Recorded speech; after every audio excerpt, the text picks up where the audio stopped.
दिल्ली की आम आदमी पार्टी की सरकार और उपराज्यपाल के बीच एक बार फिर से जंग छिड़ गई है। दिल्ली सरकार में मंत्री सौरभ भारद्वाज ने आरोप लगाया कि केंद्रीय जांच एजेंसियों ने डीडीए फ्लैट आवंटन में भ्रष्टाचार किया है। उन्होंने कहा कि दिल्ली में झुग्गी झोपड़ी में रहने वाले लोगों को आवास दिए जाते हैं, लेकिन अब मामला सामने आया है कि इन आवासों को अवैध तरीके से अपात्र लोगों को बेचा जा रहा है। एलजी पर निशाना साधते हुए सौरभ भारद्वाज ने दिल्ली हाई कोर्ट या सुप्रीम कोर्ट के मौजूदा जज की देखरेख में मामले की न्यायिक जांच की मांग की है।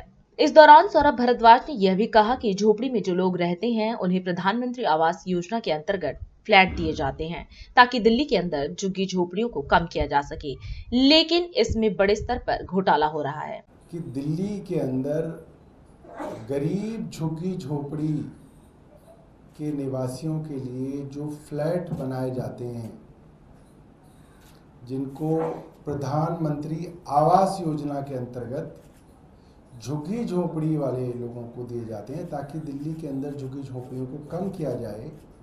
इसलिए झुग्गी झोपड़ी वाले लोगों को फ्लैट दिए जाते हैं ताकि वो उन फ्लैटों के अंदर रह सकें और अपना जीवन और अपने बच्चों का, अपने परिवार का जीवन बेहतर कर सकें, एक सम्मानजनक जीवन जी सकें।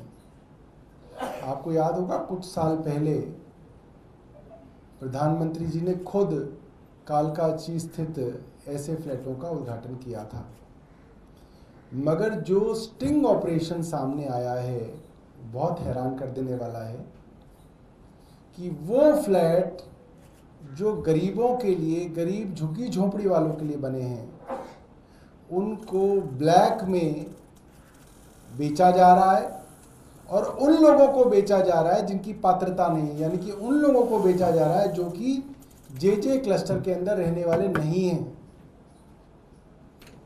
सवाल ये है कि भारतीय जनता पार्टी गरीबों से इस तरीके से क्यों परेशान रहती है। हमने गरीबों को मुफ्त बिजली दी, भारतीय जनता पार्टी ने खिलाफत की। हमने 20,000 लीटर पानी दिया, भारतीय जनता पार्टी ने उसकी खिलाफत की। हमने महिलाओं की बस यात्रा को मुफ्त किया, भारतीय जनता पार्टी ने उसकी खिलाफत की। और अब यहाँ पे जो फ्लैट उन गरीबों के लिए बने हैं, उन फ्लैटों को अन्य लोगों को ब्लैक करके भेजा जा रहा है।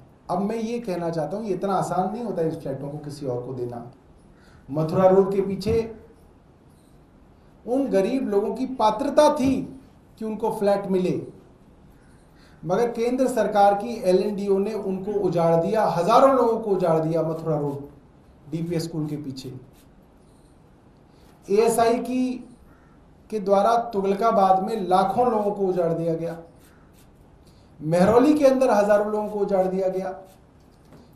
आपने देखा रेलवे ने सरोजनी नगर और जो सफदरजंग एयरपोर्ट का इलाका है वहां पे हजारों लोगों को उजाड़ा। जिन लोगों को उजाड़ा जा रहा है उन लोगों को ये मकान मिलने थे। एक गरीब झुग्गी झोपड़ी के आदमी को फ्लैट देने की एक लंबी प्रक्रिया होती है। वहां पे सर्वे किया जाता है, वहां पे देखा जाता है कि ये झुग्गी कौन से सन में बनी, ये आदमी कौन से सन में आया, इसके पास ये कागजात हैं या नहीं है, ये कौन कौन से सर्वे में इसका नाम आया। ये कैसे संभव है जिस आदमी का सर्वे में कोई नाम ना हो, उस झुग्गी झोपड़ी के नाम पे उसके पास कोई कागज ना हो, आधार कार्ड ना हो, राशन कार्ड ना हो, बिजली का बिल ना हो, उस आदमी को वो वाले फ्लैट बिना डीडीए के उच्च अधिकारियों की मिली भगत के नहीं दिए जा सकते। सीधे सीधे एलजी विनय सक्सेना की नाक के नीचे इतना बड़ा भ्रष्टाचार चल रहा था। एसीबी इनके पास है, विजिलेंस डिपार्टमेंट इनके पास है, सीबीआई इनके पास है, सारे विभाग इनके पास हैं। यह संभव नहीं है कि एलजी विनय सक्सेना साहब को इसके बारे में जानकारी ही ना हो कि इस तरीके से गरीब झुग्गी झोपड़ी वालों के फ्लैटों को चोरी करके भ्रष्टाचार की भेंट चढ़ाया जा रहा है, जिससे गरीबों को भी नुकसान हो रहा है और दिल्ली को भी नुकसान हो रहा है। राष्ट्र सर्वप्रथम, राष्ट्र सर्वप्रथम, राष्ट्र सर्वप्रथम, राष्ट्र सर्वप्रथम। हम